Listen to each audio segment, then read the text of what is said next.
अस्सलामुअलैकुम। मुनफरिद तज्जियों के programme black and white के साथ मैं हूं मरीम ज़फ़र और हमारे साथ हैं जनाब हसन निसार। हसन साहब, army chief general Asim Munir ने किसान कन्वेंशन से खिताब करते कुछ अहम बातें की, इस पर आपका तफसील से तबसरा चाहूँगी। उन्होंने कहा कलमा के नाम पर दो ही रियासतें कायम हुई, रियासत तैयबा और रियासत पाकिस्तान। ये महज इत्तफाक नहीं। 60 की दहाई में पाकिस्तान एशिया का तेज़ी से तरक्की करने वाला मुल्क था। झूठी खबरों के जरिए ये तासुर दिया जा रहा है जैसे रियासत अपना वजूद खोती जा रही है। ज़राअत पैगम्बराना पेशा है, हमें सबसे पहले ज़राअत पर काम करना है। फ़ौज अवाम के साथ मिलकर तमाम माफियाज का खात्मा करेगी। मरियम, ये तबसरा जो है ये तो बहुत तफसील मांगता है, बहुत ज़्यादा, बहुत लंबी तफसील मांगता है। वो फिर कभी सही, आखिरी जुमला जो है उनका वो बहुत ज़बरदस्त है। एक तो हमारे पास वक्त इतना नहीं होता कि सारे का जायज़ा लूँ, ये तो पूरा एक PhD का थीसिस बनता है, इस पे तो हम बात नहीं कर सकते। आखिरी जुमला जो है कि फ़ौज अवाम के साथ मिलकर माफियाज का ख़ात्मा करेगी, ये जुमला बहुत खूबसूरत है। बुनियादी बात है, फ़ौज और अवाम ही सब कुछ होते हैं, दी अल्टीमेट रियलिटी। अफवाज क्या हैं, उनके पीछे अगर अवाम की ताकत ना हो, मॉरल सपोर्ट ना हो, उनकी मोहब्बत ना हो, उनका पैसा, टैक्स, मनी, ये वटेवर, वो जो नेपोलियन ने कहा था कि पेट के बल रेंगती हैं फौजें, इकॉनमी है वो सारा, वो अवाम बनाते हैं सारा कुछ। बिगाड़ते भी अवाम हैं, बनाते भी अवाम हैं, और अवाम को बिगाड़ता और बनाता कौन है? वो हैं सियासतदान। सो मेरी नाकिस अक्ल के मुताबिक मुल्क का सबसे खौफनाक माफिया तो 2 नंबर सियासतदान और 10 नंबरी जमहूरियत है।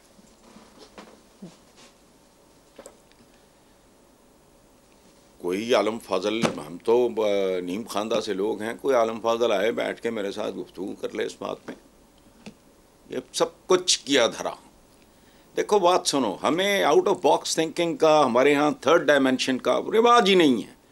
घिसी पिटी वही बातें दोहराते जाते हैं। जमहूरियत ही हल होगी, 75 साल खा गए और खा जाओ, 75 खत्म, मुल्क दो लख्त हुए, मुद्दतें बीत गई, खत्म। ये सबसे बड़ा गंद इस मुल्क का सियासतदान है, ये याद रखना।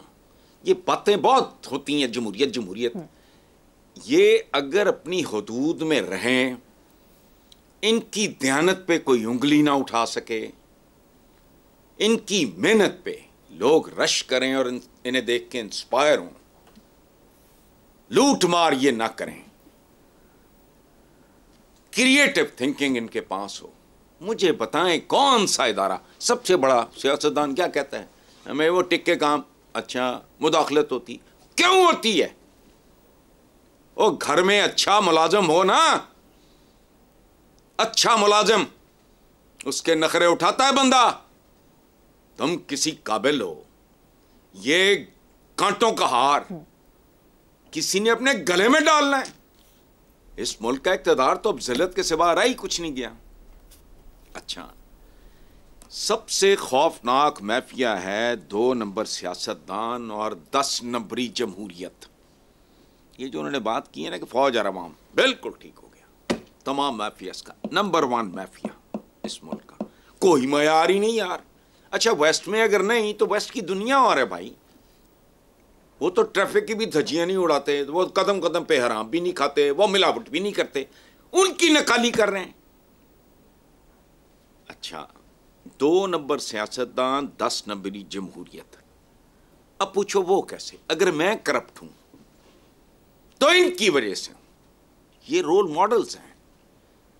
ये इस मुल्क में जितना देखो, बिजली चोरों से लेकर टैक्स चोरों तक ये जिम्मेदार है। ये मिली भगते हैं सारी भाई। एक आदमी करोड़ों अरबों रुपया टैक्स खा जाता है, खुद भी नहीं देता, वारदाती है टोटल। इनकी ग्रोथ आउट ऑफ प्रोपोर्शन होती है, किसी की समझ में नहीं आती। तो सारे माफियाज खत्म करें, फौज और अवाम मिलके, ये हो सकता है। लेकिन ये जो माफिया जमहूरियत के नाम पे हम जिसको पालते हैं, उसकी फिर होता क्या है? जब आपका टॉप करप्ट हो, देखो ग्लेशियर अगर उसमें साइनाइड होगा या कोई खौफनाक जहर होगा, उसका पानी जो नीचे आएगा नदियों नालों तक जाएगा, वो जहरीला होगा। अगर आपका टॉप करप्ट है, फिर आपका कारोबारी भी करप्ट होगा, आपका दुकानदार भी करप्ट होगा, आपका टीचर भी करप्ट होगा, आपका ब्यूरोक्रेट भी करप्ट होगा, कुछ नहीं बचेगा। जो ब्लड ग्रुप है, देखो human society is like a human body. मैं अगर बात कर रहा हूं यहां से, मैं हाथ हिला रहा हूं यहां से, तो अगर एक ह्यूमन सोसाइटी जो है वो ह्यूमन बॉडी की तरह होती है, तो उसका सर कौन है? उसके सर होते हैं बुनियादी तौर पे ये स्टेट्समैन, ये पॉलिटिशियंस, ये जिन्हें हम कायदीन, रहनुमा हम ही कहते हैं। किस बात का कायदीन है तू या रहनुमा? किस बात का? तू मेरा रोल मॉडल है। मैं जो आपसे बात कर रहा हूं यहां से आ रही है, सब यहां से, सारा जिस्म इसको ओबे कर रहा है, तो सारा समाज इन सियासतदानों को ओबे कर रहा है, शऊरी तौर पे या गैर शऊरी तौर पे। और ये कौन है? Top to top corrupt, nil, incompetent. एक वजीर आजमा मुल्क के जो बैठता ही नहीं। तो जाओ तारीख उठा के देख लो, पर्चियां पढ़ने वाले, यूएस को आस्काने वाले, ये टकरे हुए हैं हमें। तो पहले तो इस माफिया का कुछ बंदोबस्त हो। चलें आगे। ठीक है हसन साहब, आगे चलते हैं। चढ़ा दिया सवेरे सवेरे। हसन साहब, आपके ख्याल में 2024 के इलेक्शन मुतनाज़े होंगे? मुतनाज़े होंगे क्या मतलब है मरियम? ये तो मुतनाज़े हो चुके हैं इस वक्त सरेआम है। जाओ जाके सर्वे करा लो। मैं इस मौजू पे मज़ीद वक्त बर्बाद करके अपने व्यूअर्स के साथ, अपने प्रोग्राम के साथ ज़्यादती नहीं कर सकता। किसी सड़क पे चले जाओ, किसी किस्म की लोकेलिटी हो, डिफेंस से लेके समनाबाद, समनाबाद से लेके अंदरून शहर, चले जाओ। मुझे नतीजे की भी ज़रूरत नहीं, मुझे ना बताना, अपने तौर पे आपको क्लैरिटी हो जाएगी। इस पे एक नहीं, इस पे कई सवालिया निशान लग चुके हैं। चलें। बेशक। हसन साहब, पीटीआई के सीनियर रहनुमा हामिद अली खान ने कहा कि लेवल प्लेइंग फील्ड तो दूर की बात, हमें तो प्लेइंग फील्ड ही नहीं दी जा रही। जबकि chairman PTI barrister Gohar Ali Khan ने कहा कि बाप बेटा चचा भतीजा इलेक्शन कमीशन को यरगमाल बनाए हुए हैं। फिर वही घिसी पिटी कहानी। अभी तो मैं एक तकरीर झाड़ के हटाऊं कि ये माफियाज हैं। माफिया क्या होता है? बल्कि मैं आपको सच्ची बात बताऊं, अगर मुझे कोई कहे ना कि मुकद्दस किताब पे हाथ रख के कसम खाओ, तो मैं माफिया को इनसे कमतर करार दूंगा।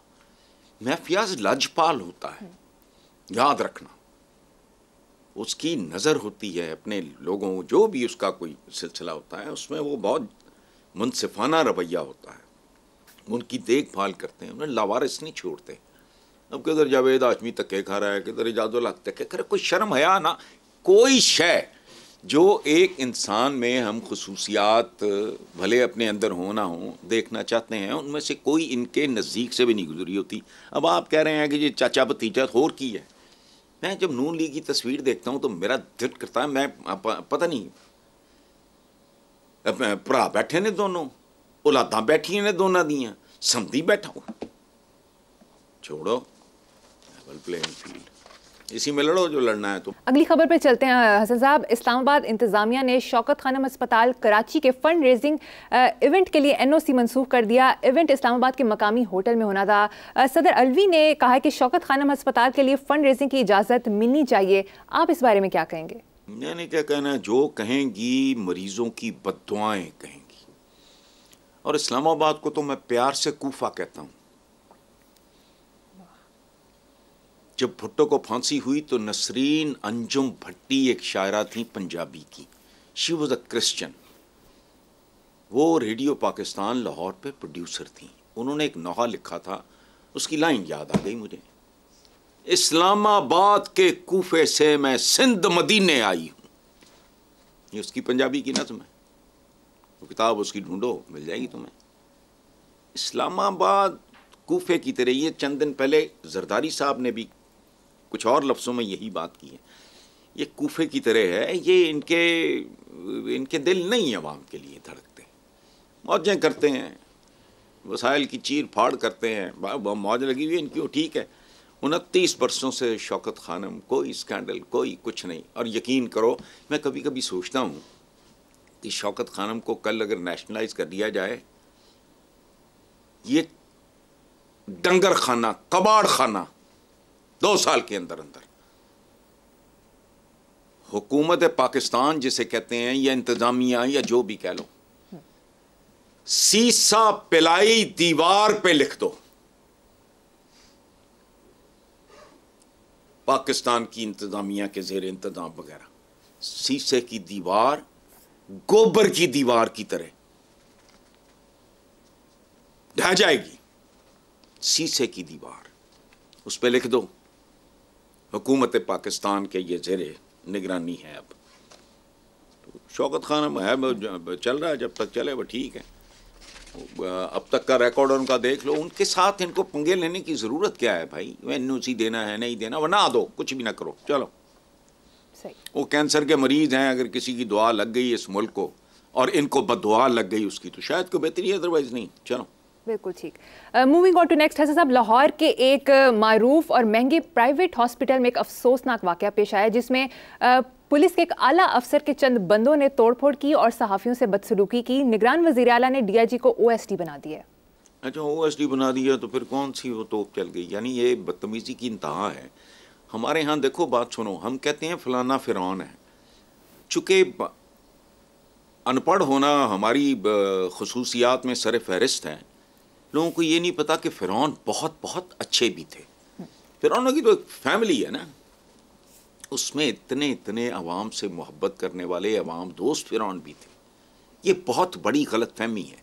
यहाँ हम तो वो बदनसीब लोग हैं जिनका सदियों पुराने मुहावरा पता क्या है, ओए बंदा को बंदा देख लिया करो, आम एक्सप्रेशन है। तू जानदा नहीं मैं कौन है? अच्छा, बंदा पूछे तेरियां 3 लत्तां हैं भाई, कौन है तू? तेन मां ने नहीं किसी दरख्त वो खो चो निकले हैं तू? नहीं, बंदा को बंदा देख लिया करो, इसका क्या मतलब है? तो वो डीआईजी है, उसने अस्पताल में जो किया है, मुझे अंदाज़ा है, हमारे तो घर के साथ है वो हॉस्पिटल, बिल्कुल ही 5 मिनट्स 8 मिनट्स ड्राइव है। तो असल बात ये है, ओएसडी शोएसडी ये सारे शोशा हैं, ये कोई मान ही नहीं रखता। कल फिर कहीं और जूसी किस्म की को पोस्टिंग, लजीज पोस्टिंग लेके बैठा होगा। क्या ओएसडी क्या है? 15 दिन के बाद किसी को याद नहीं रहना, 30 दिन के बाद फिर कहीं बैठा होगा। असल बात, ऐसे बनते नहीं, ऐसी जहनीत को ख़त्म करना है। उसके लिए आपको विजडम चाहिए, उसके लिए आपको विजन चाहिए, उसके लिए आपको पॉलिसीज़ को असर नौ विजिट करना होगा। नई पॉलिसीज़, नई अप्रोच, नई दुनिया के साथ हम आहंग करने के लिए खुद को, बंदे नहीं, चूँकि बंदे तो सारे ही ऐसे हैं। ये कुछ ज़रा ज़्यादा मुंह चढ़ा होगा, मुझे नहीं पता कौन है कौन नहीं है, otherwise mostly 90% of the people. Police का तो मैं बंदा बाजू का अगर देखता हूँ, अच्छा तो मुझे हैरत होती है और मैं कहता हूँ कि यार माशाल्लाह, आप तो किसी तरफ से भी। एक हमारा था बंदा, मैं उसकी कमीज़ें देख देख के तंग आ गया था। वही 5-4 कमीज़ें हैं ऑनेस्ट लोग। जुल्फ़कार चीमा है, मुद्दत हुई, रिटायर हो गए, कॉलम शॉलम लिखते हैं, कहीं सवाल ही नहीं पैदा होता। लोग उनमें 101 नक्श निकालते थे, कोई नहीं कहता था बददियानत, और कोई नहीं कहता था कि ये कभी डंडी मारता होगा, नहीं। तो बात सुनो, जहनीत को ख़त्म करो, जहनीत को ओएसडी बनाओ,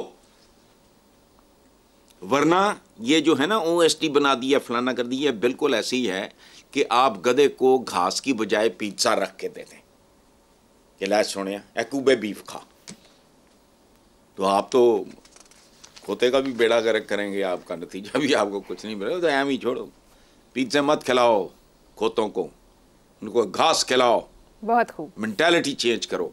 रूट कॉज जो है, कहते भाई डॉक्टर क्या, अच्छा डॉक्टर किसको कहते हैं?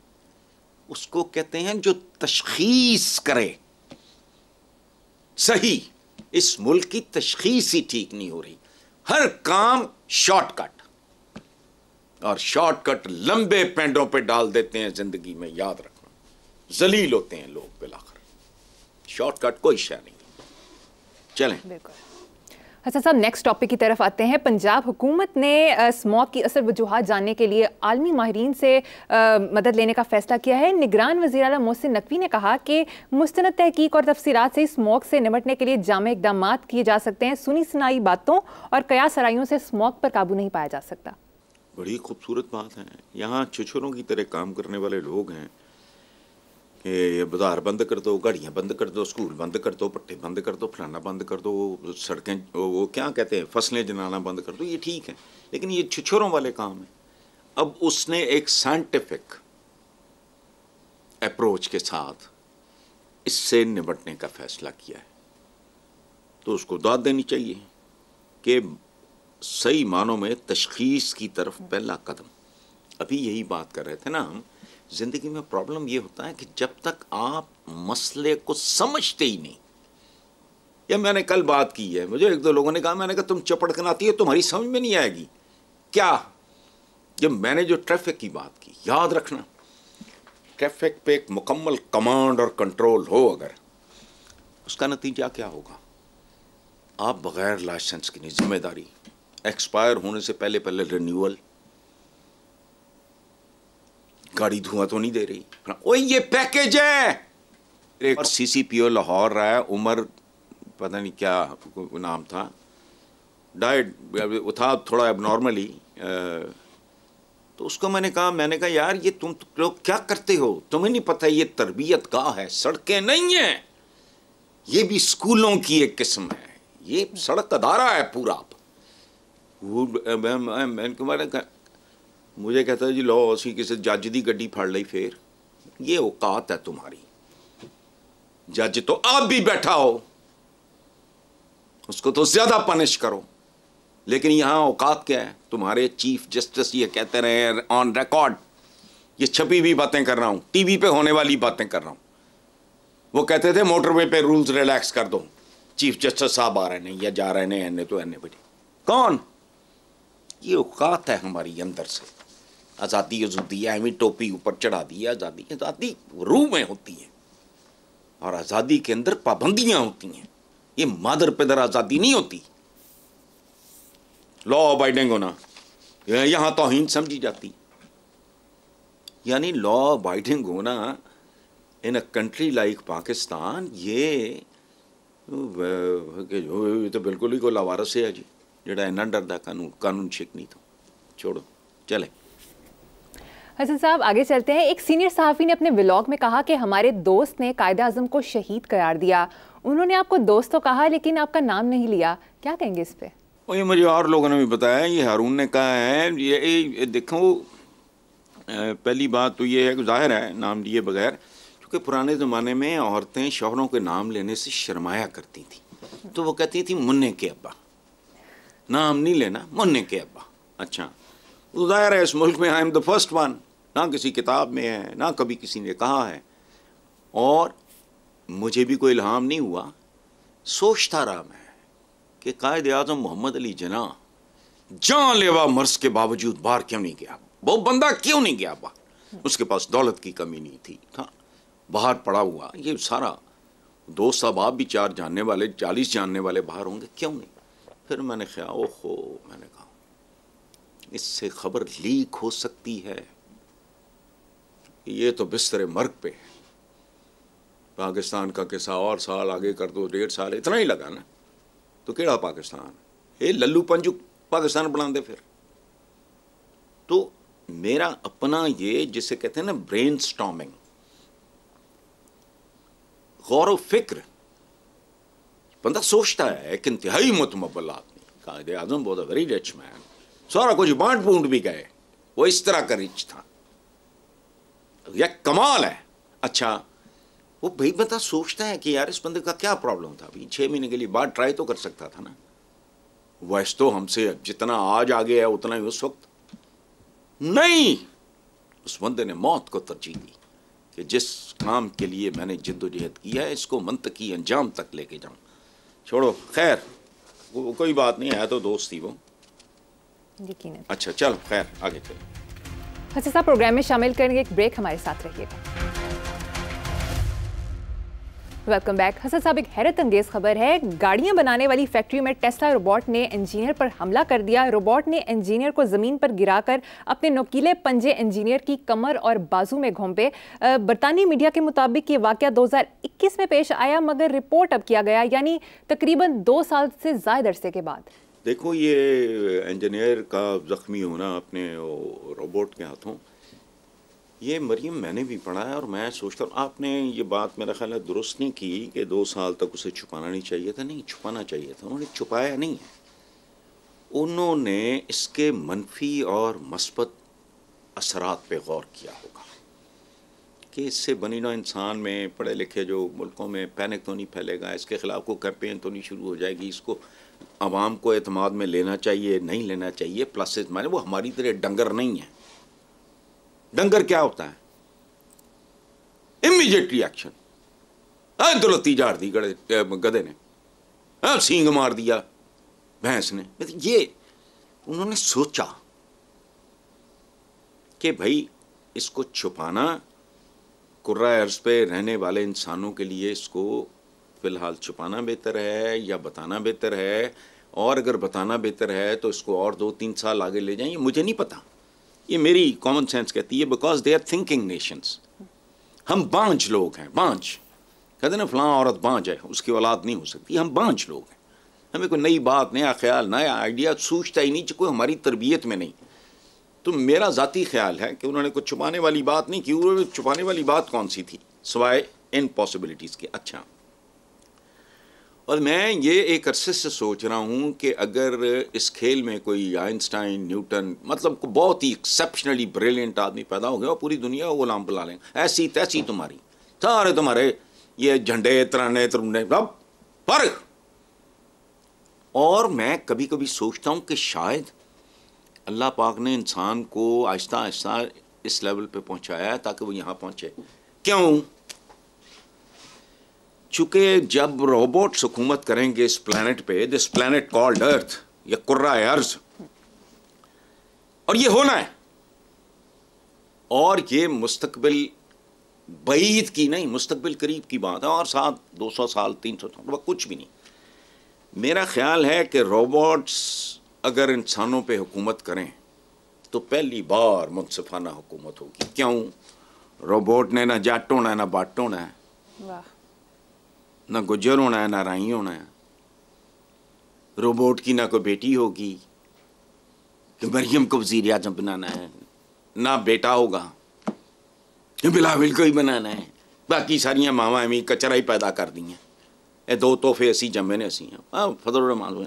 अच्छा, वो नहीं होंगे। फिर एक तो औलादें ही उनकी, उनका ना उनका को माँ बाप होगा, ना उनकी रोबोट्स की औलादें होंगी। सुभान अल्लाह, मेरे जैसे चवलों पे वो हुकूमत करें मेरे वारे में, ना को उनका दीन मजहब का रौला होना। समझ गए? अच्छा, फिर कभी नहीं होगा कि कोई जो रोबोट है उनका अपना कोई सीनियर मिनिस्टर या प्राइम मिनिस्टर या डिक्टेटर या जो भी उसे कहो, मुझे नहीं पता क्या कहेंगे उस जमाने में, वो ना वन फील्ड बनाएगा ना सारे महल बनाएगा, तो मौज नहीं लग जाएगी तुम्हारी। यानी जो ये खाते हैं, रोबोट ने क्या खाना है? कुछ भी नहीं। अच्छा, फिर ये है कि वो किकबैक्स और कमीशंस भी नहीं खाएगा। रोबोट ने किकबैक खा के क्या करना? तो इस कुर्रा अर्ज पे रोबोट्स की हुकूमत चाहिए। ये दरिंदे, ये जानवर, मैं जूस से कोई ऐसी नफरत नहीं है मेरे अंदर, किसी के लिए भी नहीं। इराम रहीम ते मौला की गल समझ ली ते रौला की। और ये तो वैसे भी आले इब्राहिम, पहले किताब, कितने जानवर, कितने दरिंदे, नाम लेवा किसके, हाल देखो। वो छोटे छोटे बच्चे बेगैरतो, बेशर्मो। अच्छा, ऊपर से हम मगरमच्छ के आंसू बहा रहे हैं, फलाना यूं कर दो, वो कर दो, एहतजाज हमने पुरजोर किया, बकायदा पुरजोर है, खत्म। इस पे तो मेरे अपनी अभी रोना पीटना बंद करो। बहरहाल हमें चाहिए टेस्ला से मिन्नत न ले करके पाकिस्तान के लिए रोबोट। इलेक्शन उलेक्शन बंद करो, इस तरह का रोबोट्स हमें चाहिए। वो कोई अपने खांचे ना लगाएं। सीधा स्ट्रेट चले, अगर रोबोट को बहुता ज़हीन ना भी हो, तुम्हारे जितनी अकली हो मरियम, बहुत है। जितना इल्म और अकल आपके पास है माशाल्लाह, it is more than enough. वो ना ओदी रोबोट दी को मरियम होनी है, ना ओदा को बिलावल होना है, ना ओदा को मौलाना फलाना होना है, कुछ भी नहीं। मौजें लग जाएंगी ना, उसने कोई उसको कॉम्प्लेक्स होगा, मैंने बड़ी प्रॉपर्टी ख़रीदनी है, फलाना है, टमकाना है, कुछ भी नहीं। ना एहसास कमतरी होगा अपने माजी का, ना फलाना, बस तो मौज लग जाएगी। और जो इस रोबोट ने किया अपने इंजीनियर के साथ, हमारे पास एक ऐसा रोबोट होना चाहिए। वो दायरा उन्हें बंदे नूं तो पढ़ाई नहीं ना देनी, हुण तुसीं डरा नहीं सकते SHO भेज के ते या कोई होर पाया, वो तो तुहानूं उत्थे पहुँचाएगा जिथे तुहानूं पहुँचना चाहिए। उसमें ऐसा हो कि जिस बंदे पे उसको शक पड़े, चाहे उसमें मजलूम भी मारे जाए 2-4, खैर गेहूं के साथ घुन पिसता है, पिसने दो। अंतड़ियां निकाले 3 मरले के पेट से और बिल्लियों को डाल दे ताकि अंतड़ियां जाया ना हो। वो अंतड़ियां खा के बिल्ली भावें करप्ट हो जाए, लेकिन बहरहाल। और बात सुनो, एक बातों में इस मुल्क के साथ इतना भयानक खिलवाड़ हो चुका है, मैंने कभी उसका जिक्र नहीं सुना। तुम्हें पता है, बेमोल जैसे कोनूर हीरा है जो अब मलिका के पता नहीं ताज की जीनत है बरतानिया, उसकी उनकी कीमत ही कोई नहीं। वो कोहनूर के भी बाप हैं। हज़ारों साल पुराने नवादरात, एंटीक्स पाकिस्तान से चुराए गए और कहाँ ले जाए गए? बेचे नहीं गए। वजह उसके सामने तो ये एलन मस्क, ये जो भी हैं, ये बिल गेट्स, ये तो गदागर नजर आएंगे। अगर इनमें से किसी को इनवाइट करे, वो बताएगा ये 7,000 साल पुराना मुजस्मा ही, वो फौत हो जाएगा। ऐसे ही हसन साहब, मुझे यहाँ पर एक छोटी सी ब्रेक लेनी है, एक ब्रेक के बाद हाजिर होंगे। Welcome back. हसन साहब, अखबारी रिपोर्ट के मुताबिक साल 2023 में पाकिस्तान फिल्म इंडस्ट्री का टाइटैनिक डूबने लगा। फनकार और फिल्म बीन हैरान और परेशान है। देखो, टाइटैनिक जब डूबता है तो पूरा डूबता है, ये ज़हन में रखना। बंदा जब मरता है तो पूरा मरता है। ये नहीं है कि ये 1/4 मर गया या आधा मर गया, नहीं, पूरा मरता है। दरख्त जब मुरझाता है, दरख्त जब मरता है तो पूरा मरता है। ये नहीं कि तना मर गया शाखें बच गई, नहीं होता। अच्छा, बाकी आपने ये जो तोहमत लगाई है, मुबालगा हमारी कौम की पहचान है, सो आप पार्डनेबल, कोई इशू नहीं है। आपने मुबालगा किया कि जी टाइटैनिक कहाँ था यार, ये पाकिस्तान की फिल्म इंडस्ट्री, यहाँ कुछ भी कभी टाइटैनिक नहीं रहा ये। लेकिन पाकिस्तान की फिल्म इंडस्ट्री एक खूबसूरत कश्ती थी,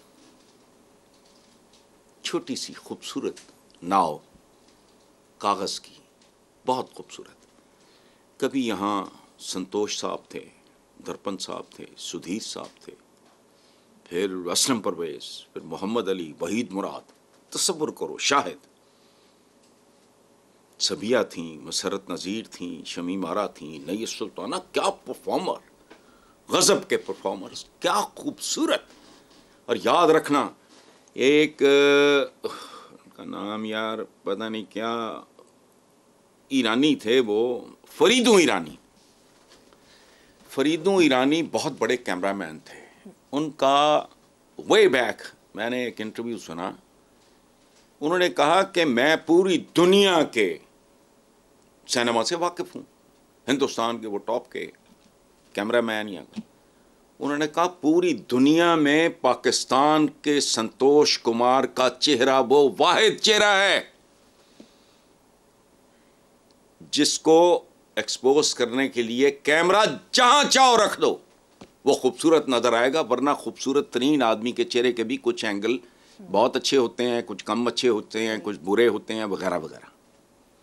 कभी संतोष कुमार हीरो, दर्पण साहब की वाह, सुधीर क्या मर्दाना वजाहत, और फिर मोहम्मद अली, वही जिनके मैंने नाम लिए। अच्छा, आजकल बिज्जुओं को हार्ट थ्रॉब कहते हैं, अजीब है वो विंगड़ चिब्बड़, उनकी ना शक्लें सीधी ना जिस्म सीधे, अजीबो गरीब। अच्छा, सी थ्रू किस्म के नी मुरियाँ लिबासों में स्किन की ग्लो वो अजीब लगती हैं।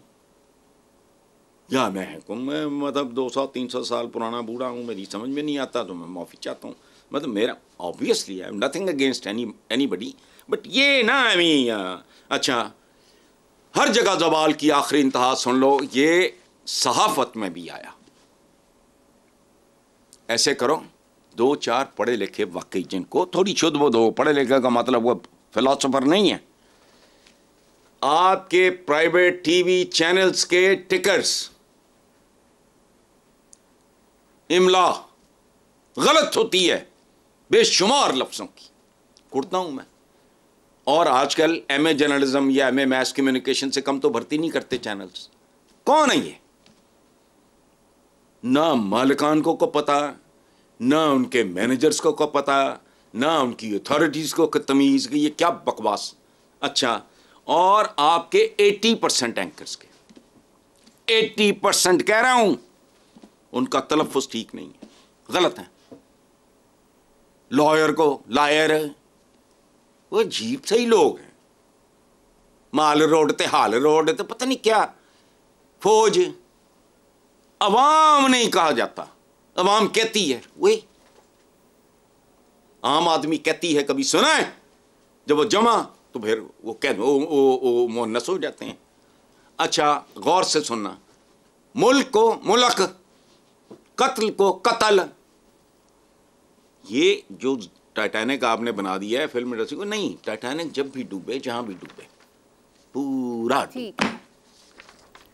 हसन साहब, साल के इख्तिताम में शो का इख्तिताम भी एक मनहूस खबर से करेंगे। ये एक वीडियो है, ये आप देखें और फिर इस पे आपका तबसरा लूंगी।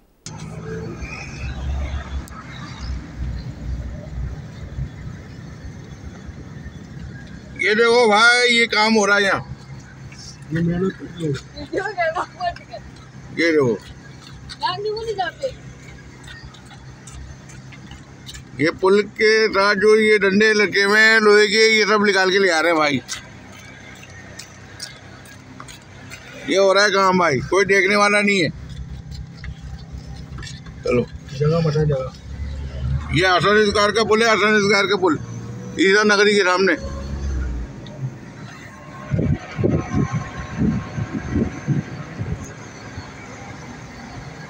ये देखो, सब काट दिया भाई। वाह, सुभान अल्लाह मरियम, दिल खुश कर दिया अपना। ये अच्छी खबर है। ये जो कहते हैं ना हमारे यहाँ बड़ा जुबान से ध्यान है, टैलेंट की कमी नहीं है, ये पता लगता है ना कि टैलेंट की कमी नहीं है। यानी किसी बदतरीन कम्युनिटी के जो सबसे बदतरीन और घटिया आदमी हो, उसको भी ये बात नहीं सूझ सकती कि ओवरहेड ब्रिज का जो रेलिंग है उसका वो सारा डंडे डुंडे उखाड़ के ले जाके ही बेचा जा सकता है। इस मुल्क को लोहा चोरी खा गए। ये लंबी कहानी है, और लेकिन ये मुझे मज़ा बड़ा आया है। ये क्रिएटिविटी है, और ये इस क्रिएटिविटी की तारीख बहुत पुरानी है, याद रखना। जुल्फ़कार अली भुट्टो के साथ एक जुमला मंसूब था, ज़बान ज़दे आम रहा। मेरे एज ग्रुप, मुझसे को 5-10 साल छोटे बड़े सब तो पूछ लो। उन्होंने एक बार, जाम सादिक अली थे, बंदे बड़े मज़ेदार थे, चीफ मिनिस्टर थे सिंध के। उन्होंने कहा, यार जाम होश करो, भुट्टो साहब का अपना कायदे आज़म का मज़ार ही ना बेच देना। चूँकि वे इन कामों के बादशाह थे, और कमाल ये है अपने लिए नहीं करते थे, अपने चमचों कड़चों को नवाजने के लिए अंधाधुंध। ये कौन कह रहा है? मुल्क का प्राइम मिनिस्टर किसको कह रहा है? अपने ज़ाती सूबे की, जहाँ की वो पैदावार है, उसके वज़ीर आला को क्या कह रहा है? देखना यार जाम, कायदे आज़म का मज़ार ही ना बेच देना। ये तारीख है हमारी माशाल्लाह। बहुत खूब। इसके साथ ही प्रोग्राम का वक्त खत्म हो गया। इसी नोट पर अपने व्यूअर्स से इजाज़त चाहेंगे। आपसे मुलाकात होगी इंशाल्लाह नेक्स्ट वीक। अल्लाह हाफ़िज़।